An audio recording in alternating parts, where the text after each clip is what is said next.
Nigeria is a country with huge natural resources, and with 43% of the population under the age of 15, Nigeria's greatest wealth is its children. Yet this treasure is at risk, with 41,000 children newly infected in 2015 and 1.7 million children who have been affected by HIV and AIDS in Nigeria. In Nigeria, we have over 17.5 million orphans and vulnerable children. Thousands of children are living with a chronically ill caregiver. A caregiver who is dealing with a long-term illness cannot focus on the needs of the child, nor are they able to provide the emotional and economic support that children need.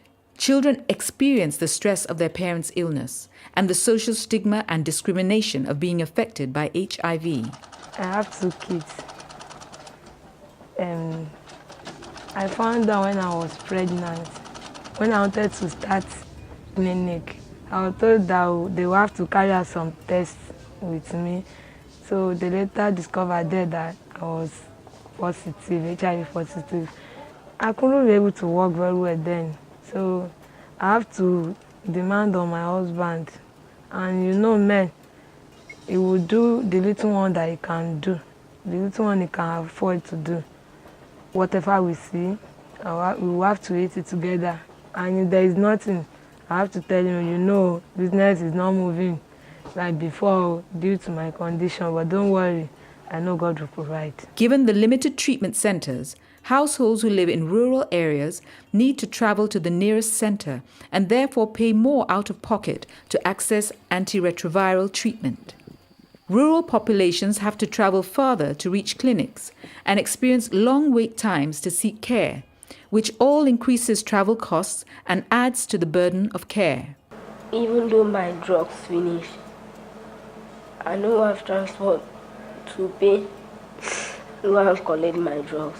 Mary is a child that has been stigmatized because she is positive. There is HIV in our street. So my sister she come and told me that I should come and do this. Okay, my body is not normal again. So I told my sister that there's nothing wrong with me. Okay, I'm normal. So my sister forced me to go and do the test. So I now go and do the test. They told me that I am HIV positive. I now cry. And I told my sister that I will go and I will not live again. I will die. So my sister told me that I should stop crying.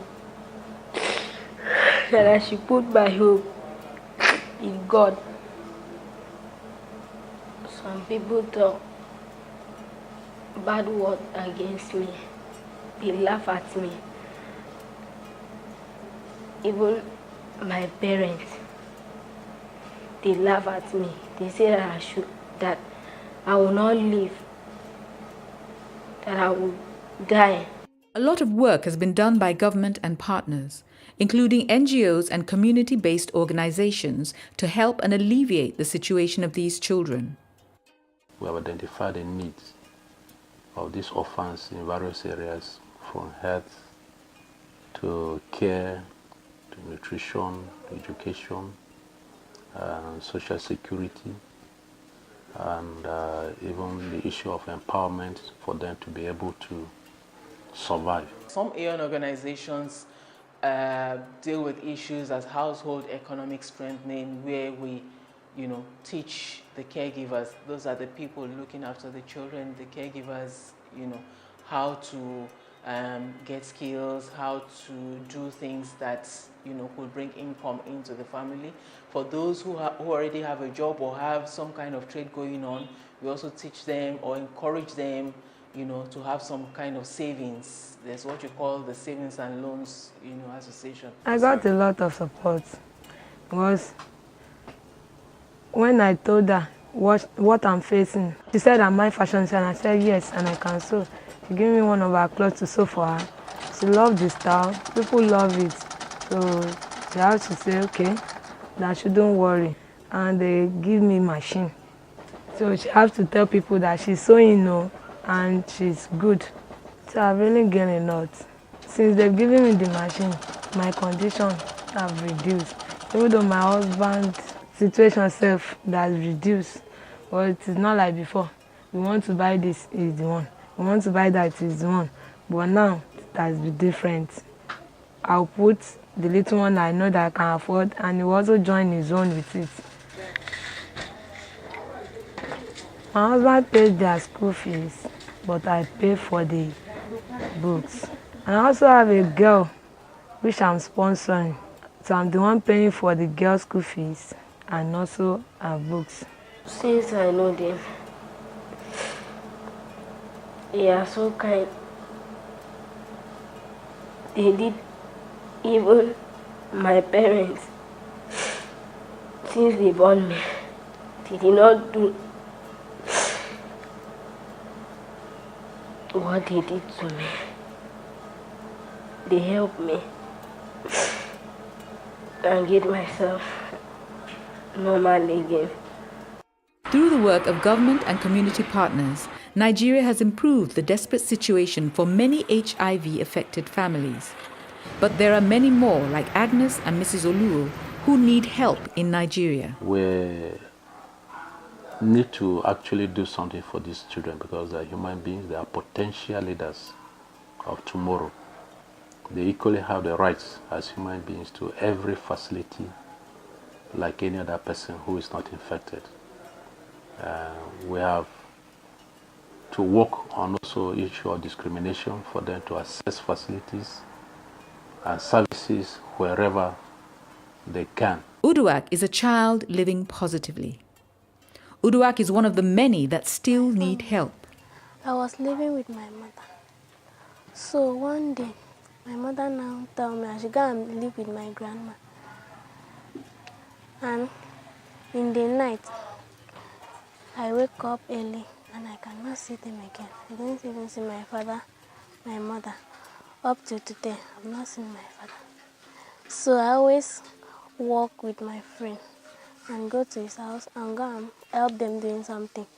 When I finish, they will give me food I will eat, and I will now return back and go and sleep alone.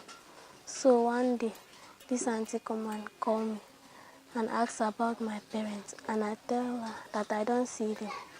So she asked me whether I will live with her, and I say yes. Uduak is my neighbor, a close neighbor.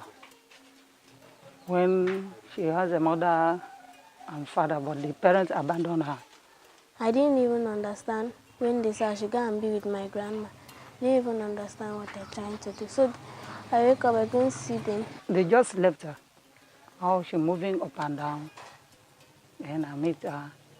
I asked her about her parents. She said that she don't know where they are. I asked her, would you like to come and live with me? She said yes. That is when I picked her. I was just thinking that one day they will come back. So up to now, I didn't see them coming back. I sell Gary on that now. I have to squeeze myself. It's something that I willingly to do. So I have to squeeze myself, including my family, and make sure that she feels fine. I'm very happy being with her. She has treated me very good. She has made me happy every day. She has made me not to remember my mother again. Yes, it was hard that time. But anyhow, we have to manage it. How do we close the gap? We can close the gap when government commits to funding for children affected by HIV and strengthens mechanisms that provide social safety and welfare for vulnerable children. When communities act as safety nets to provide resources to support orphans and vulnerable children through existing structures. When private sector and organizations set aside funds to close the gaps in treatment, education, and nutrition for children affected by HIV. Let's join hands to save lives, make a better future for our generation, and for a better Nigeria.